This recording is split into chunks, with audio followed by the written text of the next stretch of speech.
अली राशिद भाई, आप मुझे बताएं, ये अगर आप ये तो बातें ज़ाहिर होती रहेंगी, आर्गुमेंट्स होते रहेंगे और सियासत में होते रहते हैं। इसका जवाब सुन ले। मैं सुनता हूं बस अली भाई की बात। मुझे बताएं कि वाकई पीटीआई ये चाह रही है कि इस्टेब्लिशमेंट से उनकी बात हो, इस्टेब्लिशमेंट से कोई राबता हो, कोई यकीन दहानी कराई जाए वहां से, तो फिर मामलात हल होंगे। हुकूमत के पास जाके हमें कुछ नहीं मिलना, यही है बात। बाकी तो जो भी प्रेस कॉन्फ्रेंस में बात की जाए वो सिर्फ पब्लिक कंजम्पशन के लिए। कोई ज़हनी तौर पे डिस्टर्ब हो या बीमार हो या अगर सख्त लफ्जों में इतने पागल हो तो उस शख्स को इस चीज़ का अंदाज़ा नहीं होता, मगर बाहर जितने भी लोग उसको देख रहे होते हैं उनको आइडिया हो जाता है that something is wrong with this person. तो मेरे ख्याल से पीटीआई का भी वही हालात चल रहे हैं। Their decisions are so illogical, irrational, बातें इनकी ऐसी हैं जो समझ से बालातर हैं, नुकसान का बाइस उनके लिए खुद बन रही हैं, बट उनको कोई आइडिया नहीं है कि यार चीज़ों को डिफ्यूज किया जाए, how to be part of the solution instead of being part of the problem, कैसे इन चीज़ों को आगे लेके जाया जाए। मेरे ख्याल से खान साहब से कोई मुखलिफ नहीं, जो लीडरशिप अभी यहाँ इनकी प्रोविंस में है वो सोच रही है कि हम ही इक़्तिदार में रहेंगे तो रहने दें। सिमिलरली उनकी बहनें भी ये सोच रही हैं कि इमरान के बाद हमें पार्टी शायद मिल जाएगी तो हम थोड़ा हीरो बन जाते हैं। कोई बेचारे खान के बारे में नहीं सोच रहा। अली भाई, मुझे एज एन आउटसाइडर बताएं, आपको क्या लग रहा है अभी जो केसेस 9 मई के भी और दीगर केसेस भी, वहां हम ये देखते हैं कि शाह महमूद कुरैशी साहब को कहते हैं कि भाई इनके खिलाफ एविडेंस मौजूद नहीं। अक्सर ये टिकर भी चल रहा है, आपने देखा होगा खुद ब्रेकिंग न्यूज में शाह महमूद कुरैशी के खिलाफ कोई और बाकी सारे लीडर्स। तो ये क़यादत का ही मैं बात करना चाह रहा हूं। आप as an observer, outsider, as an outsider क्या देख रहे हैं कि क्या -1 की कोशिश है, बानी पीटीआई को माइनस करके क़यादत किसी और को और शाह महमूद कुरैशी को आगे लाने की कोशिश की जा रही है? हो क्या रहा है? देखिए, कोशिश -1 की तो कोई बाहर से कर ही नहीं रहा, सारी -1 की कोशिशें तो अंदर से हो रही।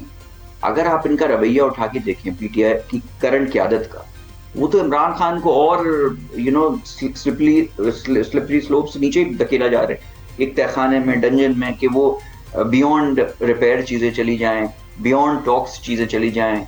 उनका आप सोशल मीडिया उठा के देख लें, ट्विटर उठा के देख लें, एक्स उठा के देख लें, जिस किस्म के बयानात आ रहे हैं, इंडियन हैंडल उनको रीट्वीट कर रहे हैं, तो it is a bit sad. और बेचारे खान साहब को पता भी नहीं। ये कॉम्प्लेक्स भी इसलिए है ना मसला अली भाई कि एक सूबा उनके पास है और उनके पास एब्सोल्यूट मेजॉरिटी है उस सूबे की, तो ये एक बड़ा कॉम्प्लेक्स हो जाता है मामला, क्योंकि सिक्योरिटी मैटर्स भी है, सिक्योरिटी ऑपरेशंस हो रहे हैं वहां पर, तालिबान का मसला है, अफगान गवर्नमेंट का मसला है, और वही सूबा सबसे ज्यादा ट्रबल्ड एरिया है, वही इनकी हुकूमत है, वही सूबा आपके साथ जो है ना अलाइन नहीं है।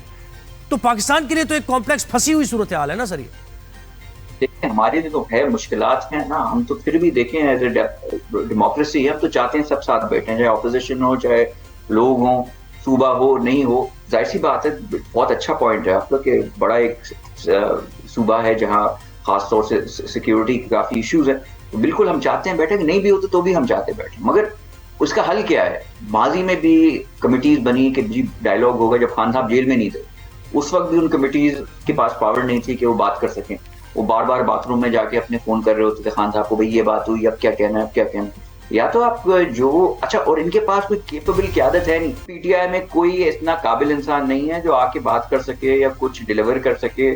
आपस में लड़ रहे हैं अपने, मेरे ख्याल से they need to get their house in order. अवैध साहब से कमेंट लेते हैं, ब्रेक पर जाएंगे। अवैध साहब मुझे बताएं कि फैसल वाडा ये कह रहे हैं कि भाई ये हाइब्रिड डेमोक्रेसी, जैसे हाइब्रिड गाड़ियां आजकल चल रही है ना और बड़ी सही चल रही हैं और सब हाइब्रिड गाड़ियां खरीद रहे हैं, इस तरह ये भी हाइब्रिड, ये तस्लीम कर लें फैक्ट, 26वीं भी आई, 27वीं, 28वीं, 29वीं, 30वीं, जितनी तरमीम करनी पड़ी करेंगे, और अगर कोई ये तस्लीम नहीं करेगा इस वक्त की रियलिटी तो वो रोन दिया जाएगा जो भी रास्ते में आएगा। ये है मैसेज।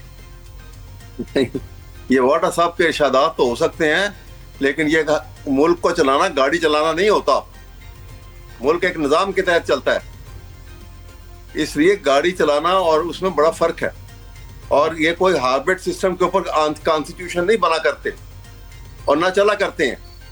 ये इसकी बहुत शॉर्ट लिव्ड होती हैं ऐसी बातें जो हैं, जिस तरह वो दीन इलाही जो है वो अकबर आजम के साथ ही खत्म हो गया था ना, इसी तरह ये हुकूमत के साथ ये बातें खत्म हो जाएंगी, क्योंकि हुकूमत के निज़ाम ऐसे नहीं चलते कभी।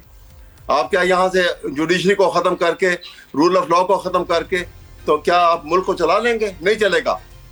कोई भी चलाने वाला हो। अभी जो जो इरशादात जो हैं वो परवेज साहब ने और अली साहब ने किए हैं, जरा मैं उनके मुतालिक भी परवेज साहब की वो बातें भी सुन लें। बात कर रहे थे सुप्रीम कोर्ट की और कह रहे थे कि जी वो उस वक्त जो है, ये शायद उनकी उम्र नहीं थी, उनको नहीं मालूम, शायद नहीं है, अगर मुझे मालूम नहीं कि वो उनकी क्या हिस्ट्री है, लेकिन ये मैं जानता जरूर हूँ कि उनको ये मालूम नहीं कि सुप्रीम कोर्ट की जो मूवमेंट, लॉयर्स की मूवमेंट चली थी, वो मूवमेंट जो थी वो उस वक्त के मार्शल लॉ एडमिनिस्ट्रेटर के खिलाफ चली थी, फौजी हुकूमत के खिलाफ मूवमेंट थी, और जुडिशरी की हक में मूवमेंट थी कि स्ट्रॉन्ग जुडिशरी पाकिस्तान की आइन के मुताबिक होनी चाहिए। और उस मुकाबले के अंदर जो उस मूवमेंट में उस हरावल दस्ते के अंदर मैं शामिल था। हाई कोर्ट बार का प्रेसिडेंट रहा हूं मैं, लाहौर हाई कोर्ट बार का, और मैंने परवेज मुशर्रफ के खिलाफ बार ने ऐलान किया था कि हम वी डोंट एक्सेप्ट हिम, और ये मूवमेंट चलाई थी। सर वो मूवमेंट तो ऐसी थी कि मियां साहब निकल रहे थे और कॉल आ गई थी कि बस वहां पहुंचे और ऐलान हो जाएगा। ये मूवमेंट सर, इसकी मूवमेंट ना करें आप, इस मूवमेंट की बात ना करें, क्योंकि ये मूवमेंट ऐसी थी कि जिसमें हमें फिर उसके फैक्ट्स भी सामने खुलकर आए कि हुआ क्या था, कैसे हुआ और किस तरह इफ्तिखार चौधरी आए। वो सब एक सेटलमेंट का भी नतीजा था। भाई सब कुछ तो करके देख लिया पाकिस्तान तहरीक इंसाफ ने, हर तरह का ज़ाहिर 9 मई भी हो गया और वो जलाओ घेराव भी हो गया, धमकियाँ भी हो गई सारी, लेकिन कुछ हो नहीं पा रहा। तो पाकिस्तान तहरीक इंसाफ को थोड़ा सा सूरत हाल को वाटर डाउन करना है, और वो जो एक टेम्परेचर बहुत ज़्यादा हाई हो गया उसको कम करना है अगर मुज़ाकरात की तरफ बढ़ना है। अवैस साहब रिस्पॉन्ड करेंगे आप? परवेज साहब तो एक कदम आगे बढ़ के कह रहे हैं कि वजीर आजम ने ये नहीं कहा क्योंकि वो स्टेट्समैन है, लेकिन मैं ये कह रहा हूं कि 9 मई की माफी मांगे पहले, बाद में कोई बात होगी। अच्छा, उनसे कहें परवेज साहब को कि 9 मई से बहुत ज्यादा घिनौना वाकया जो था वो सुप्रीम कोर्ट पे हमले का था। तो वहां पे शहबाज और नवाज दोनों खड़े होके हाथ जोड़ के माफी मांगे तो हम भी मांग लेंगे। उससे बड़ा तो नहीं है ना, ये तो एक अदारा था, वो एक इंस्टीट्यूशन है। मतलब तस्लीम करते हैं आप ये कि 9 मई हुआ है सुप्रीम कोर्ट ऑफ पाकिस्तान? नहीं सर, लेकिन आप तो ये बात करके कहना चाह रहे हैं कि 9 मई शायद जैसे आपने कराया कि वो पहले मांग ले सुप्रीम कोर्ट की, आप 9 मई की मांग लेंगे, तो ये क्या बात होगी? हाँ, तो इसीलिए कह रहा हूँ ना, देखिए ना, जब उन्होंने ये बात शुरू कर दी कि इसकी माफी मांगे, बात माफियों पे खत्म होनी है, तो फिर पहले वो वाकया 97 का है, ये वाकया जो है ये 2023 का है। अरे माफी तो आप तब मांगे जब आपने किया हो, आप तो कह रहे आपने किया ही नहीं, लेकिन आप किसने नहीं किया भाई? बात तो सुने ना आप, वो तो रिपोर्टेड है, वो सुप्रीम कोर्ट की रिपोर्टेड जजमेंट के अंदर है कि किया हुआ है, ये भी माने हुए हैं। पढ़े तो सही, जाके फैसला पढ़े। वो सर सबके सामने मनाजिर है, हमला किया था बकायदा, जजेस को अपना काम छोड़ के भागना पड़ा था, वो सबके सामने सुप्रीम कोर्ट से फुटेज है, वो मनाजिर मौजूद है सर, वो हमें याद है, बिल्कुल मनाजिर मौजूद है। तो फिर याद है तो फिर आप, मैं ये कह याद है तो आप बात तो जुडिशरी थी ना सर, आप बात तो समझे मेरी, तो इनकी इज्जत में फर्क नहीं आएगा, माफी मांगे उसकी। आप बात तो समझे, आप ये कह रहे हैं कि पहले वो चले सुप्रीम कोर्ट की माफी मांग लेते हैं, आप फिर 9 मई की मांग लेंगे माफी? हम भी मांग लेंगे, फिर हम भी माफी मांग लेंगे अगर ये वो मांग लेंगे तो। यानी आपने किया 9 मई? बात ना करें, सिर्फ आप इसलिए मांग रहे हैं कि उन्होंने नहीं मांगी सुप्रीम कोर्ट? नहीं होता ये, मुझे तो समझ ही नहीं आ रहा। अब आगे चलूं अगर नहीं ना, मुझे समझ ये नहीं आ रहा वैसा। साहब आप ये सुप्रीम, चले फॉर सेक ऑफ अंडरस्टैंडिंग या आर्गुमेंट कर लेते हैं कि उन्होंने किया सुप्रीम कोर्ट और वो माफी मांग लेते हैं, तो आप 9 मई की माफी मांग लेंगे? हाँ, यानी इसका जवाब कह रहे हैं ना अभी, ये तो परवेज साहब के कहने पे मैं जवाब दे रहा हूँ। अच्छा, कहने पे दे रहे हैं जवाब, यानी आप के कहने पे जवाब दे रहा हूँ। माफी तो उन्होंने कहा है ना, सही है कि माफी मांगेंगे तो बात चलेगी। तो मैंने कहा अगर माफियों पे चलना है तो फिर आप सुप्रीम कोर्ट की पहले माफी मांगे, हम इसकी मांग लेते हैं। वो शायद आप मौका तो दें उनको, वो शायद सुप्रीम कोर्ट की शायद कुछ हो सकता है भाई, मांग लें अगर उन्होंने किया तो। जी परवेज साहब। अच्छा, मेरी बात सुने। मेरे ख्याल में ये इनका माजी जो है ना, ये कुछ थोड़ा सा लेट शुरू हुआ है, ये 90 की दहाई में नहीं, उसके बाद पैदा हो गए हैं, या मतलब पता नहीं है इनको।